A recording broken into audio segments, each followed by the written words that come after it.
नमस्कार मित्रों।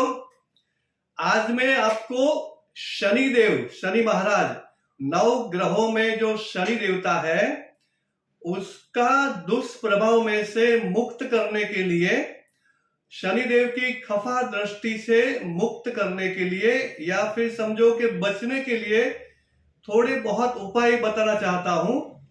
तो इस वीडियो को जरा ध्यान से सुनो।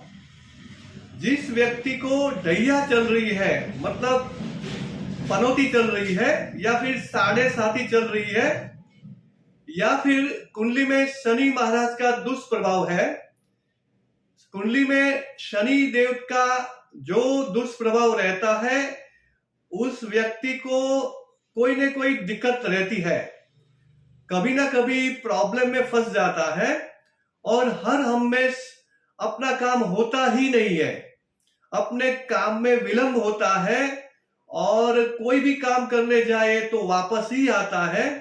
कई बार ऐसा होता है कि शनि के दुष्प्रभाव से आदमी को एम्बिशन नहीं रहती है, वो अपनी लाइफ में गिव अप कर देता है कि छोड़ो मेरे से ये नहीं होगा, वो एकदम कंफ्यूजन में आ जाता है। तो शनि देव का दुष्प्रभाव चाहे कुंडली में है या ढैया चल रही है या साढ़े साती चल रही है, तो शनि का जो आधिपत्य है पृथ्वी के ऊपर, तो शनि महाराज का आधिपत्य है बुजुर्गों के ऊपर, ओल्ड एज पुरुषों के ऊपर या ओल्ड एज स्त्रियों के ऊपर। जो आदमी बूढ़ा हो जाता है उसका ऊपर दुष्प्रभाव रहता है शनि महाराज का।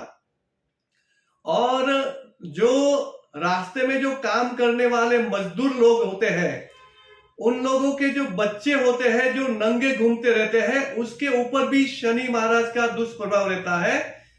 उस बच्चे को, उन बच्चों को पूर्व जन्म के अनुसार इस जन्म में शनि महाराज की पनिशमेंट मिलती है, क्योंकि पिछले जन्म में कोई ऐसे दुष्कर्म करने की वजह से आदमी कंगाल रहता है या गरीब रहता है या पैसों की दिक्कत रहती है हर हमेश। तो मेरे कहने का उद्देश्य ये है कि अगर आपको शनि महाराज के दुष्प्रभाव से बचना है तो आपको क्या करना चाहिए कि कोई ज्योतिषी आपको कह दे कि आपको ढैया चल रही है या आपको साढ़े साती चल रही है या फिर आपको विश्वोत्तरी दशा, प्लेनेटरी जो टाइमिंग होता है वो शनि महाराज का चलता है, या अपनी कुंडली में शनि महाराज जो है, शनि ग्रह जो है वो ऐसे स्थान पर बैठ जाता है जिसके दुष्प्रभाव से आदमी हर हमेश पूरी लाइफ में स्ट्रगल करता रहता है। तो मेरे कहने का तात्पर्य ये है कि अगर आपको शनि महाराज के दुष्प्रभाव से बचना है तो आपको हर सैटरडे को, हर शनिवार को ओल्ड एज होम में, मतलब वृद्धाश्रम में जाके बुजुर्गों की सेवा करनी चाहिए, बुजुर्गों को नाश्ता देना चाहिए, खाने पीने की चीजों को बांटना चाहिए, थोड़े बहुत टाइम लेकर आपको बुजुर्गों के पास बैठना चाहिए, उनके सुख दुख का जो है वो आपको सुनना चाहिए। तो वृद्धाश्रम बहुत ही बढ़िया रहता है इस कर्म के लिए। वृद्धाश्रम में तिरस्कृत करके आए हुए माता पिता होते हैं, जो संतान अपनी माता पिता को वृद्धाश्रम में डाल देते हैं। वैसे वृद्धाश्रम इस जमाने में न्यूसेंस है, ऐसा होना नहीं चाहिए, फिर भी वृद्धाश्रम चलते रहते हैं। तो वृद्धाश्रम में जाने के बाद आपको बुजुर्गों को, वृद्धों को आपको क्या करना चाहिए, अगर ठंडी की सीजन है, विंटर की सीजन है, तो ब्लैंकेट या स्वेटर वगैरह दे सकते हो और दवाइयां थोड़ी बहुत दे सकते हो। अगर समर चलता है तो सूती कपड़ों का कुछ दान करना चाहिए, या फिर अपना जो बर्थडे रहता है तो उसमें बुजुर्गों को खाना खिलाना चाहिए, एक टाइम डिनर का पैसा देना चाहिए। तो वृद्धाश्रम में जाके आपको दान करना चाहिए, तो इससे आपका शनि का दुष्प्रभाव कम हो जाएगा। ढैया में आपको राहत मिलेगी, साढ़े साती में आपको राहत मिलेगी। दूसरा ये प्रयोग है कि हम देखते रहते हैं कि कैनाल खोदने वाले को, गटर खोदने वाले को हम देखते रहते हैं रास्ते में, जो रोड रास्ते बनाते हुए मजदूर लोग, उनके बच्चों को हम कभी कभार देख लेते हैं कि वो नंगे घूमते हैं।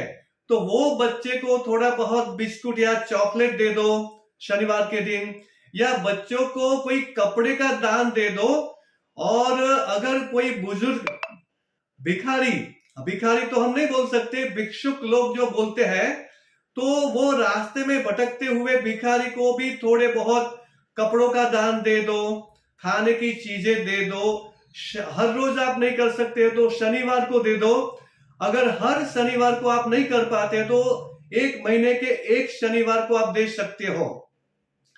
कई बार क्या होता है, शनि के दुष्प्रभाव से बचने के लिए कई बार शनि के मंदिर में चले जाते हैं, वहां एक काला पत्थर पड़ा रहता है जिसको बोल देते हैं ये शनि महाराज का पत्थर है।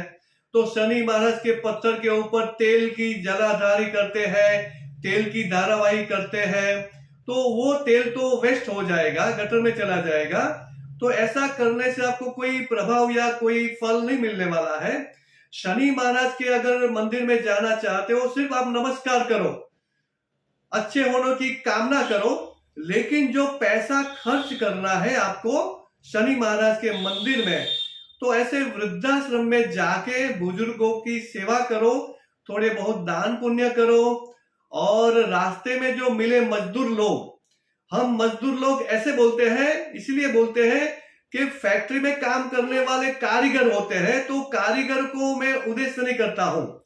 कारीगरों को तो पगार मिलता है, पेंशन भी मिलती है, लेकिन रास्ते में जो अपनी मजदूरी करते रहते हैं, बहुत कड़े धूप में मजदूरी करते रहते हैं, तो उन लोगों को आपको दान पुण्य करना चाहिए, क्योंकि वो मजदूरों के ऊपर शनि महाराज का दुष्प्रभाव रहता है पिछले जन्म के अनुसार।